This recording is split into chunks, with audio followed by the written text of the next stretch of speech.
Sophie Trudeau's secret wedding plan, what she's hiding from Canada. She thought no one would notice the delicate changes in her voice, the quiet trips she took, the way her smile lingered whenever certain questions came up. But the truth is, the clues were always there. They were subtle, scattered through her interviews, her photos, her travels, her pauses, and even in the people she stopped appearing with. And now, a growing number of Canadians are beginning to suspect something extraordinary. Sophie Gregoire Trudeau may be preparing for a secret wedding, and she may be doing everything she can to keep it hidden from the country she once represented as the nation's First Lady. This isn't something that arose out of nowhere. It's a pattern, a timeline, a trail of actions that only make sense when viewed together. And when assembled carefully, these clues reveal a woman who has moved on from her past, who may already be in love again, and who may be preparing for the kind of union she wants, far away from political cameras, journalists, and even public judgment. Today, we explore that trail. What is Sophie hiding? Who is the man Canada has not met? And why would she want her new life to stay completely invisible? Let's find out more on Empire Elegance. This is the part of Sophie Trudeau's story nobody saw coming. After separating from Justin Trudeau in 2023, Sophie did what many expected. She protected her privacy. She kept her tone dignified, her public statements neutral, and her personal life shielded behind carefully chosen words.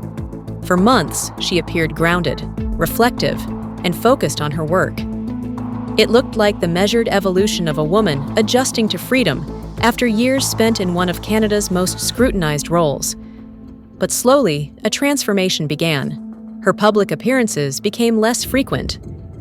When she did speak publicly, her tone shifted, quieter, gentler, as if she were holding a secret close to her. Her social media presence changed almost overnight. The posts were no longer about events, speeches, or advocacy work. They became softer, more poetic. They focused on rebirth, healing, gratitude, and embracing new chapters. People initially saw these as typical post-divorce reflections, but with time, viewers noticed patterns. Certain phrases she repeated, moods she hinted at, and moments that seemed deliberately veiled. Then came the jewelry. Followers began to notice that Sophie was wearing pieces they had never seen before. Rings that appeared on her hand in one photo and vanished in another. Necklaces with symbolic designs associated with love, commitment, and new beginnings.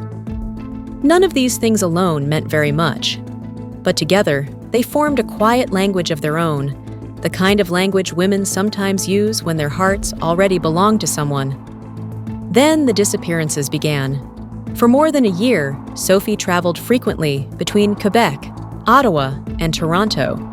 But in late 2024, she started taking smaller trips, unannounced, untagged, and untraceable. It was as though she had stepped into a private world that left no digital footprint. Friends say she stayed in boutique hotels with private entrances and service elevators. Her arrival and departure times were unpredictable, her reasons vague, and her destinations ambiguous. But the timing of these trips raised eyebrows. Many of them fell on long weekends. People began to suspect that these weren't work trips. These were visits.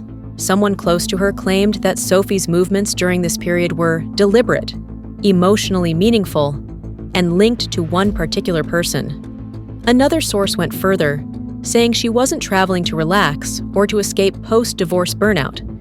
She was meeting someone important to her, someone private, someone she was protecting. But the moment that shifted public perception was an introspective interview where Sophie spoke about healing after the divorce. Halfway through the conversation, the interviewer gently asked whether she had found love again.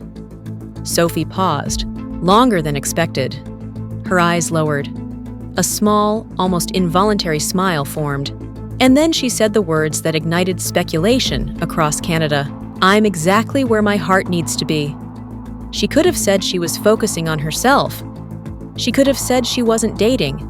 She could have brushed off the question entirely. But she didn't. Instead, she created an opening, a glimpse into an emotional world she had carefully kept private. A few minutes later, the interviewer asked whether Sophie still believed in marriage after divorce. This time, she didn't hesitate. "Love is always worth committing to," she said. Those 6 words struck the country like lightning. For someone as carefully media-trained as Sophie, that statement didn't come out of nowhere.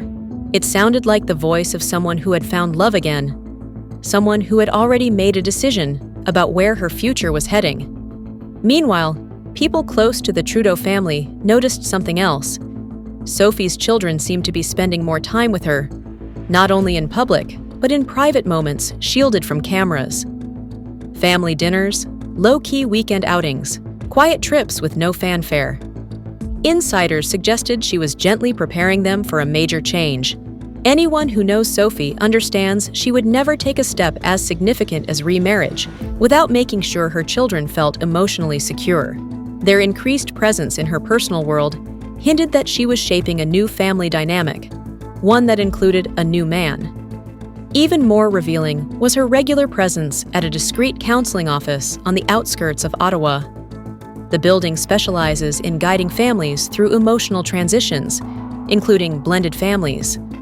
Several witnesses claimed Sophie wasn't always alone when she arrived. Sometimes her children were with her. Those who recognized her say these appointments seemed calm, deliberate, and meaningful. This raised the question, is Sophie preparing for marriage again? The answer is clearer than many realize. Though she is no longer at Justin Trudeau's side, Sophie understands how her personal life affects his public image. A remarriage, especially one unveiled suddenly, could disrupt Trudeau's carefully curated narrative of an amicable separation. Political advisors reportedly fear such a development would spark renewed questions about the marriage, about the separation timeline, and about what truly happened behind closed doors. There is also the matter of her children. They did not choose life in the public eye. Sophie has always fought fiercely to protect them from gossip and speculation. She would not expose them to a firestorm of media coverage for the sake of announcing a new romance. And then there's the man himself. If he is a private individual, not accustomed to political scrutiny, Sophie would do everything in her power to protect his identity. She knows exactly how relentless Canadian politics can be. One glimpse of him would unleash a tidal wave of speculation, headlines, and online theories. If she's found love again, she has every reason to keep the relationship hidden until she feels the world can be trusted with it. Yet despite her efforts, 3 quiet signs suggest that a wedding may be closer than anyone realizes.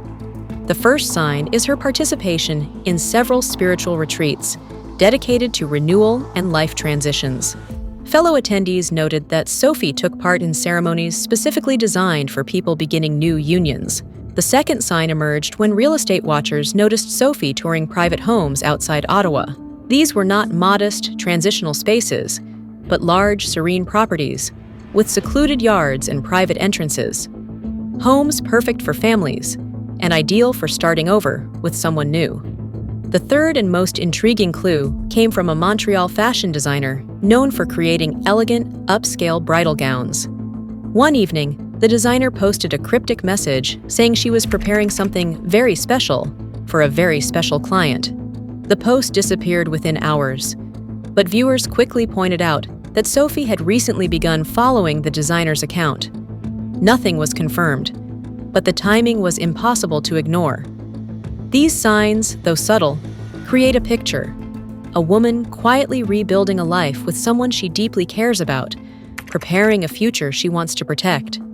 And yet, even as Sophie steps forward into this private chapter, there remains the unavoidable shadow of her past.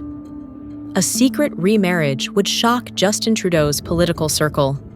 It would raise questions about when the relationship began, about how long she had moved on emotionally, and about what this would mean for Trudeau's shrinking public support. Some insiders fear it could even accelerate his political decline by shifting media attention away from his leadership struggles and towards Sophie's new life. But this story, at its heart, is not about Justin Trudeau. It is about Sophie. It is the smile of a woman who has found companionship again. The smile of someone who no longer feels alone. The smile of someone who has a secret she is not ready to share. Is Sophie Trudeau planning to get married again? The clues point toward yes.